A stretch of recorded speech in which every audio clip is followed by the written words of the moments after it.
Hi, I'm Diane DeRigo, Nuclear Information Resource Service. We will be making additional comments at the November 14th meeting and providing detailed written comments. And also we'll be speaking at Charlotte. So basically, I will ask that the comment period be extended since it's apparently likely, I missed the beginning here, on whether the rest of the hearings are going to take place or what the plan is for those. We would like to have the comment period extended since the government has shut down. And the shutdown of the government is an indication that it can't be trusted to take care of, to have institutional controls over radioactive materials for as long as they remain dangerous. It seems incredible to me that the NRC is seriously talking about being able to afford and have institutional controls and recontainerize the waste indefinitely. 60 years is a stretch, 160 years is a much longer stretch, but then into infinity, pretty much.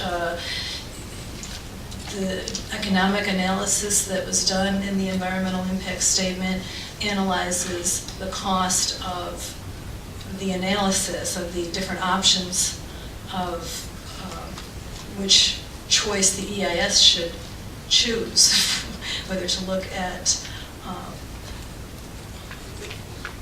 the economic analysis is inadequate because it does not look at the real costs of managing the waste and compare those costs.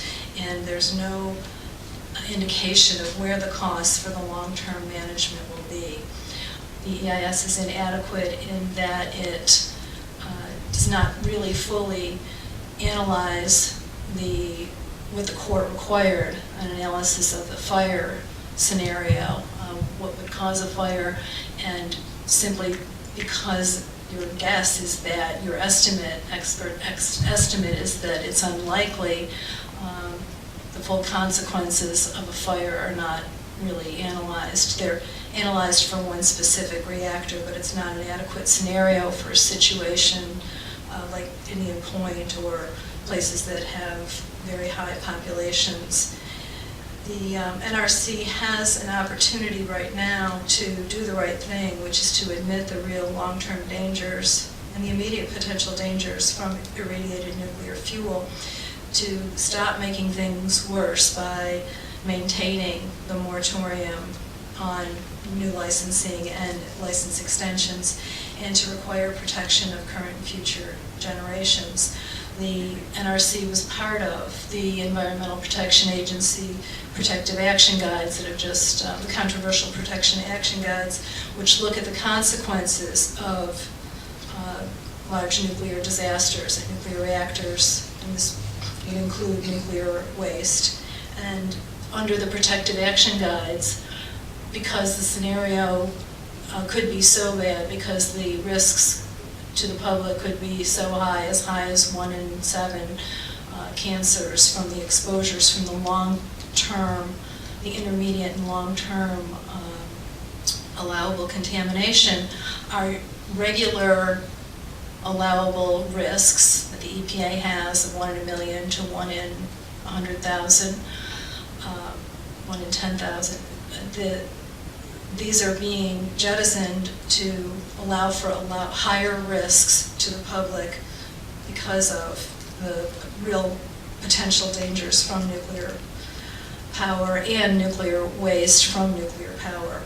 There's an artificial distinction really made in the EIS over just the waste and not looking at the waste in the fuel pools. The material in the pools is essentially waste itself. And so if you look at what happened at Fukushima, maybe the fuel pools didn't themselves blow up or disperse at this point, but it is irradiated fuel that did that and that did get dispersed. So we do have living proof that this material can cause unacceptable risks. And then we get down to whether one considers what's happened in Japan as acceptable. And of course, common sense says that it's not.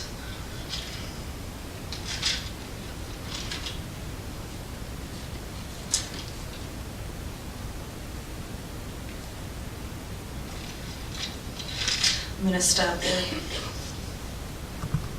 I'm Jeff Guido. I'm the political coordinator for the Maryland State Pipe Trades Association and a member of the United Association of Plumbers, Pipe Fitters, Steam Fitters, Sprinkler Fitters, and Service Techs. We build energy plants, and we love nukes. Some of the information gave out that 63% of carbon-free energy in the country is provided by nuclear energy. I think it should be 90%. I think storage of the spent fuels is certainly important, and it seems to be done in a safe manner.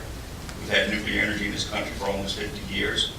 The worst case scenario was 3 Mile Island. Those safety checks and balances worked. I think we should pursue a closed fuel cycle, reuse of the wasted energy. Maybe provided as a 10-year program, same as that was used for landing on the moon. Or did we get out of space exploration? Everyone in this room is tied to their hip, their cell phone through satellite communication. The economic growth, education for operating these systems. World population is expected to be 7 billion by 2050, I believe. I don't think wind turbines and solar energy are going to do it. I don't know of one wind farm that provides enough energy to manufacture a wind turbine. That's pretty much the points I have to make. We support nuclear energy, and I hope the process continues. Thank you.